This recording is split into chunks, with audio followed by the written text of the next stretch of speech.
What if the final season of Outlander begins with Claire feeling something so terrible that even before a single word is spoken, she already knows her world is about to change forever? One quiet night at Frasers Ridge may become the moment that destroys everything she fought to protect. And the worst part is, Jamie may already be walking straight out into danger without knowing it. Season 8 is expected to bring heartbreak, betrayal, and painful choices, but this new theory could reveal the darkest moment Claire has ever faced. Because this time, love may not be enough to save the man she crossed time itself to be with.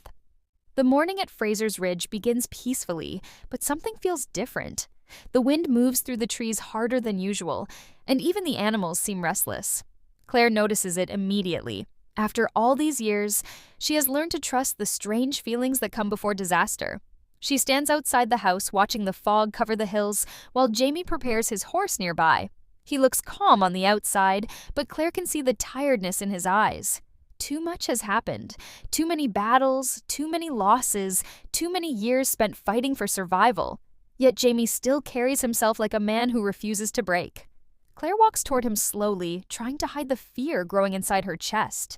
Jamie smiles at her the way he always does, softly, warmly, like the world feels safe whenever they stand together. But this time Claire cannot return the smile fully. Something is wrong, and she cannot explain why.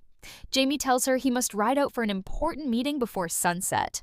Word has spread across the colonies that tensions are rising again, and several men near the ridge want Jamie's advice. Even after everything, people still look to him for leadership. Claire listens carefully, but deep inside she wishes he would stay. She tries to convince herself she is only worried because of the danger surrounding them lately.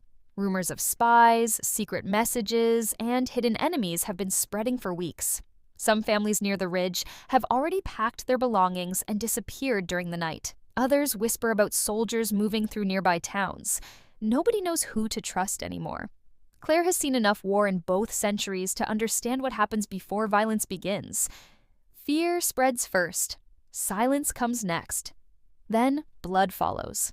Jamie notices Claire drifting into her thoughts and gently places his hand against her face. For a moment, the world around them disappears. He reminds her that they have survived worse before. They survived war, separation, time itself. But his words do not calm her this time. Claire remembers every moment she almost lost him. Culloden, the prison, the battles, the endless nights spent believing Jamie Fraser was gone forever. Those memories never truly leave her. They stay hidden beneath the surface, waiting for moments like this to return. Claire tells Jamie she had a terrible dream the night before. In the dream, she was standing alone near the ridge while smoke covered the sky. She could hear Jamie calling her name, but no matter how far she ran, she could never reach him. Jamie tries to laugh softly and brush away her fears, but even he looks unsettled hearing it. As Jamie rides away from the house, Claire cannot stop watching him disappear into the distance. The music of the ridge fades into silence around her.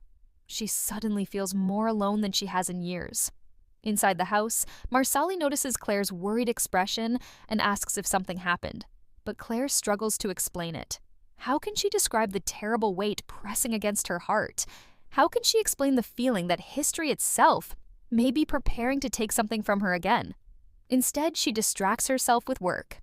She prepares medicines, cleans supplies, and focuses on helping others around the ridge. But no matter what she does, her mind keeps returning to Jamie.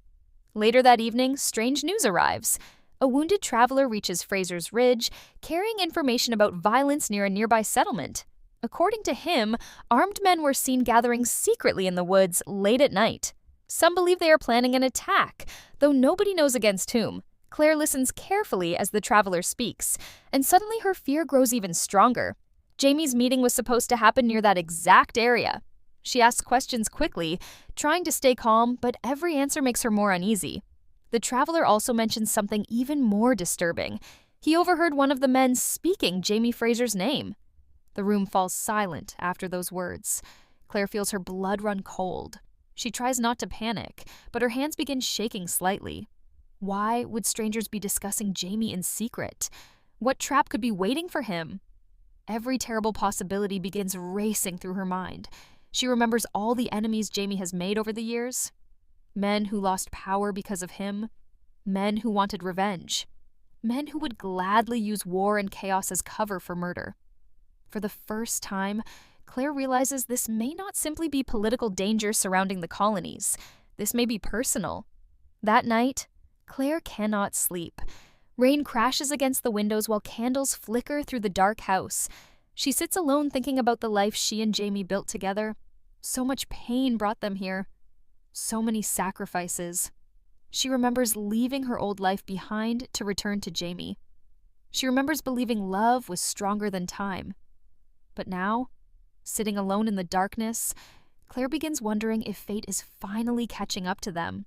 Somewhere out there, Jamie may already be walking into the worst moment of his life, and Claire fears that when morning comes, nothing at Frasers Ridge will ever feel safe again.